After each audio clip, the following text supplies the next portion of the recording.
प्रेम, ये प्रेम मनुष्य से क्या नहीं करवा सकता। बड़े से बड़ा कार्य करवा सकता है, बड़े से बड़ी बाधा पार करवा सकता है। चाहे तो मरुस्थल में कुआं खुदवा सकता है, पर्वत लंघवा सकता है, हर असंभव कार्य संभव करवा सकता है। किंतु यदि मैं ये कहूं कि प्रेम आपसे ढोंग भी करवा सकता है, तो क्या आपको उचित लगेगा? क्या आपको लगेगा कि ऐसा हो सकता है? अवश्य हो सकता है। जैसे मैं ढोंग कर रहा हूं इस समय अपनी राधा के लिए, अपनी प्रेम के लिए। मैं राधा से अनंत प्रेम करता हूं, निस्वार्थ प्रेम करता हूं, किंतु फिर भी मुझे स्वयं को एक छलिया, स्वार्थी, लालची दिखाना पड़ रहा है। ये ढोंग मुझे करना पड़ रहा है अपने प्रेम के लिए। अब आप कहेंगे कि क्यों कृष्ण, ये सब करने की क्या आवश्यकता है? क्या राधा से विवाह करके तुम संतोष की सांस नहीं ले सकते? अवश्य ले सकता। राधा से विवाह करके मैं बहुत प्रसन्न रहूंगा, किंतु मैं जानता हूं कि मेरी राधा प्रसन्न नहीं रह पाएगी, क्योंकि यदि यह विवाह हुआ तो उसके माता पिता, उसके परिवार को बरसाना त्यागना होगा। राधा के मन पर एक कभी न भरने वाला घाव लग जाएगा। दुख उसको छूटता रहेगा, वो ये जानती रहेगी, स्मरण करती रहेगी कि उसके कारण उसके माता पिता को इतने कष्ट भोगने पड़ रहे। अब राधा की पीड़ा की नींव पर कृष्ण संतोष का भवन भला कैसे बांध सकते हैं? क्योंकि जिनसे आप प्रेम करते हैं केवल उनकी भावनाएं नहीं, आपका प्रेमी जिनसे प्रेम करता है उनकी भावनाओं का भी ध्यान रखना आपका कर्तव्य है।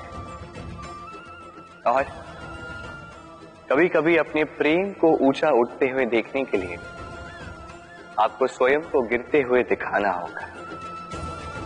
यही कुछ कार्य है जो आपको अपने प्रेम के लिए करने पड़ते हैं। राधे राधे।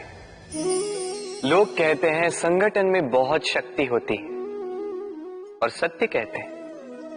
अब देखिए, एक उंगली और एक मुट्ठी के बल में कितना अंतर है हम सभी जानते हैं, किंतु एक उंगली आपको उचित मार्ग दिखा सकती है, मुट्ठी मार्ग अवरुद्ध कर सकती है।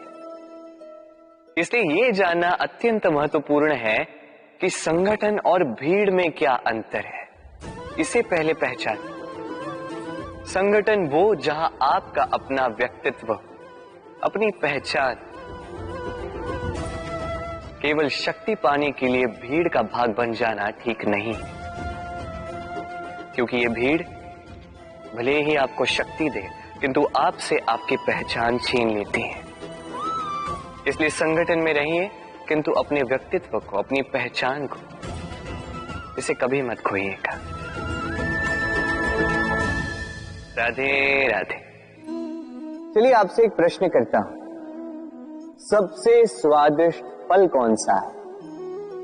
अब कोई कहेगा आम, तो कोई कहेगा सीताफल, कोई कहेगा अमरूद, और क्यों नहीं? अब प्रत्येक व्यक्ति की अपनी अपनी रुचि है, अपना अपना स्वाद है। कोई ये भी कह सकता है कि भाग्य से जो भी फल मिले वही सबसे अच्छा। अब रुचि चाहे जो भी हो, जैसी भी हो, सबसे मीठा फल वही जो परिश्रम के पश्चात प्राप्त हो। अब देखिए, तिनका तिनका जोड़कर, पाई पाई जमाकर अपनी स्वयं की एक कुटिया बनाना, उसमें रहना, वाह, इसका आनंद ही कुछ और है। और इसके समक्ष बड़े बड़े महलों का सुख फीका पड़ जाता है। ऐसा क्यों होता है? इसका उत्तर बड़ा ही सीधा साधा है।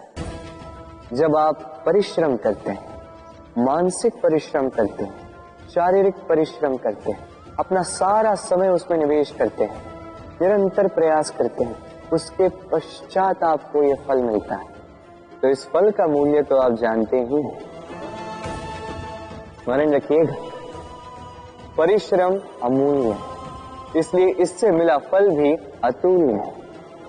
तो परिश्रम करते जाइए, निरंतर प्रयास करते जाइए, इस फल को प्राप्त करते जाइए, अपने इस जीवन में इस सफलता को प्राप्त करते जाइए। और मेरे साथ प्रेम से कहिए, राधे राधे।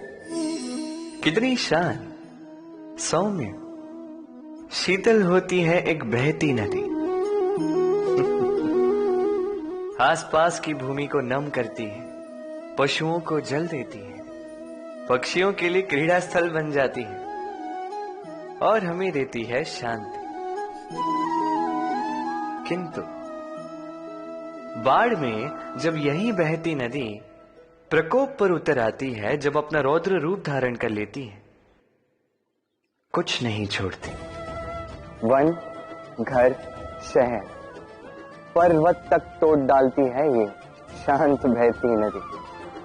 अब इसी प्रकार होते हैं हमारे भाव। जब तक शांत है, जब तक नियंत्रण में, तब तक सदा आपको सुख देंगे। किंतु यदि ये अनियंत्रित होकर बाहर निकले,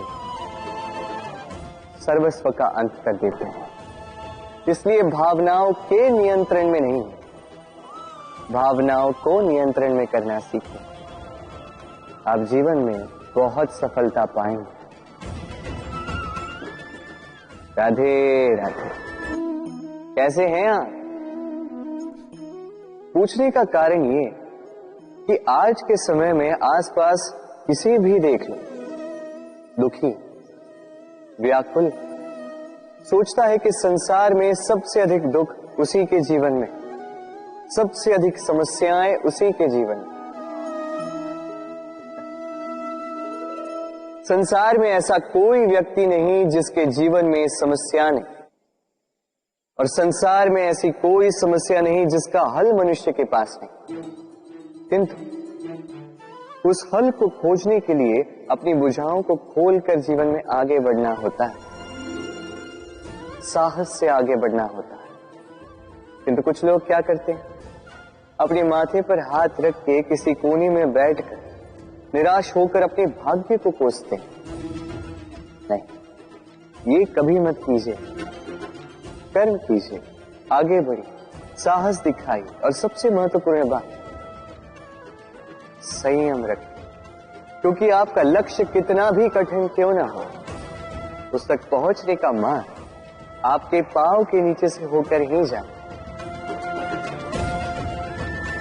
राधे राधे।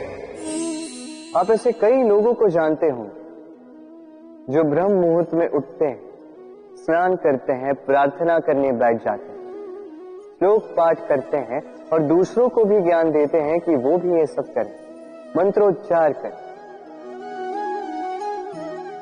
मंत्रोच्चार, निस्संदेह इसमें बहुत शक्ति होती है, किंतु ये शक्ति आपको तभी मिलेगी जब आप उस मंत्र में छिपी सीख आत्मसात करेंगे, अपने जीवन में उतारें, उस सीख को आप कर्मों में परिवर्तित करें, प्रेम से इस सद्ज्ञान को अपने जीवन में लाइए, इसका प्रयोग कीजिए, तब मिलेगी आप इस मंत्र की शक्ति।